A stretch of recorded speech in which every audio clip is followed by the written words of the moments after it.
Today I'm going to cover a vergola like this one, where one or both sets of slats have stopped opening, and it's usually accompanied by symptoms of the control panel appearing to be dead, which is this one here. And typically you'll just have one of the lights permanently illuminated because the system's trying to open one of the panels, but it won't open because the motor has died. The motor looks similar to this, and if you open it up, which you should do to check, you'll probably find that one of the gear wheels has stripped. Now, before we start, I should mention that this repair is a cheap version of the repair.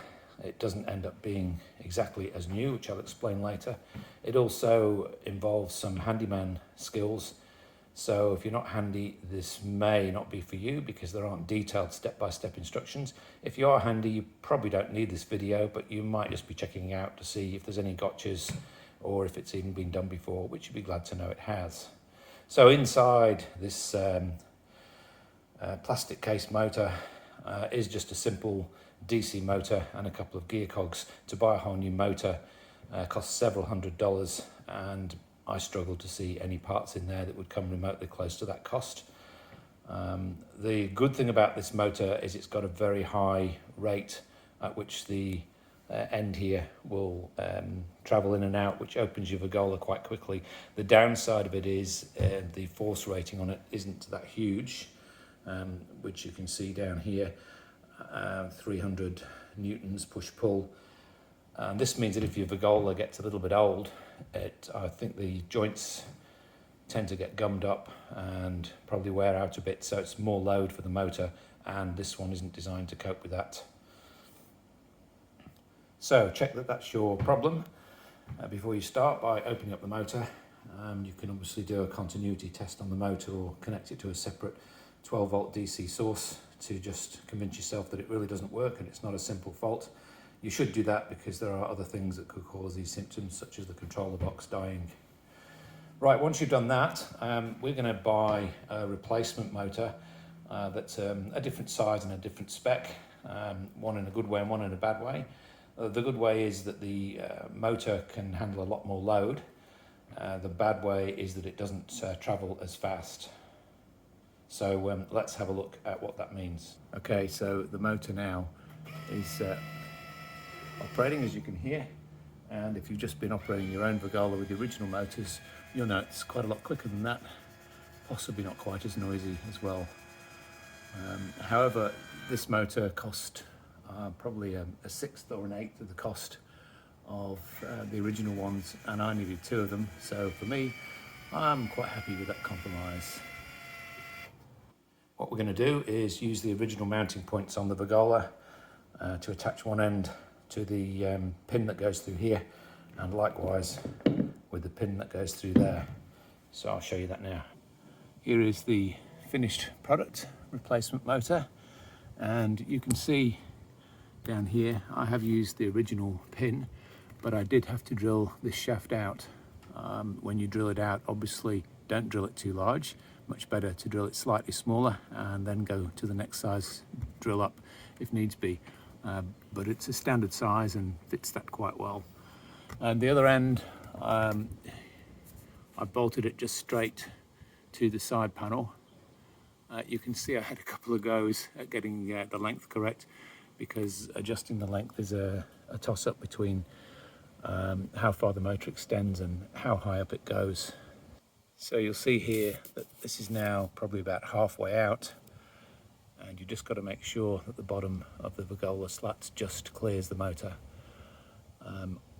I didn't want to put this too far down here, which would have eliminated the problem completely, because although this has a waterproof rating, I still didn't want it dipping inside the water, inside the tray if possible. So that's about where I've mounted mine, and that's probably about what you should be looking at. And in fact, this particular motor has enough travel on it to easily fully close and fully open the vergola. So when it's fully closed, I have allowed some, I don't retract this shaft all the way. it just makes adjustment easier because the adjustment or the shut off is actually done by the controller box, so you don't need the shaft to go all the way back in. In fact, that is a kind of important point, because this particular motor does have an auto shut off at either end, which, as I say, we're not going to use. And what we are going to use is when the vergola is fully closed, it puts an increased load on this motor, which is detected by the control box, and the control box will shut off the drive to the motor before it reaches its maximum or minimum travel, which is how the system's designed to work. So let me just show you that. To do that, we actually need to go inside this control box and change one of the components or modify it. This isn't as hard to do as it sounds, but that's also a necessary step. Okay, this is inside the control box, and just up here you'll see a capacitor on the board, which I'm touching there, and you'll see I've put another capacitor in parallel with it. So you do need some electronics knowledge to do this, but that's the close-up of it, and you can see the capacitor and its value that I've put, which is what I found to work. So what that component does is alters how long the control unit will apply power to the vergola to open it when the rain sensor detects that there's rain. Because with the original settings it opens it a lot faster, so if you don't add this capacitor, you'll find your new motor only opens it a very small fraction of the way after the rain sensor detects that there's no more rain. And that one is a trial and error, because it depends on how much resistance there is in your vergola, as well as to how long you want it to try and open and close for automatically. Now the second adjustment is the current adjustment.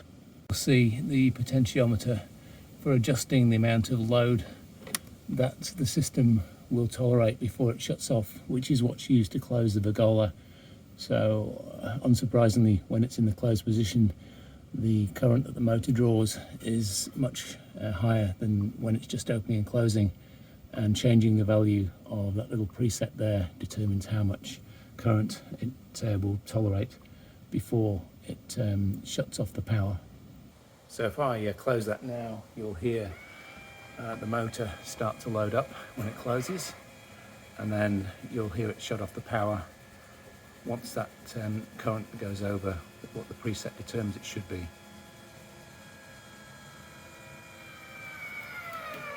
So you could hear it load up at the end there, and you just adjust that potentiometer so there's not too much strain on the vergola, but so that it is fully closed. It's not a difficult thing to do, just with a few iterations. So the replacement linear actuator, you need to make sure it's got enough travel. This one has 6 inches of travel.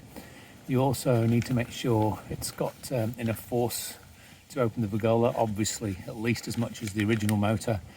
But as I mentioned earlier, I suspect one of the reasons the original motor fails is because the vergola gets stiffer.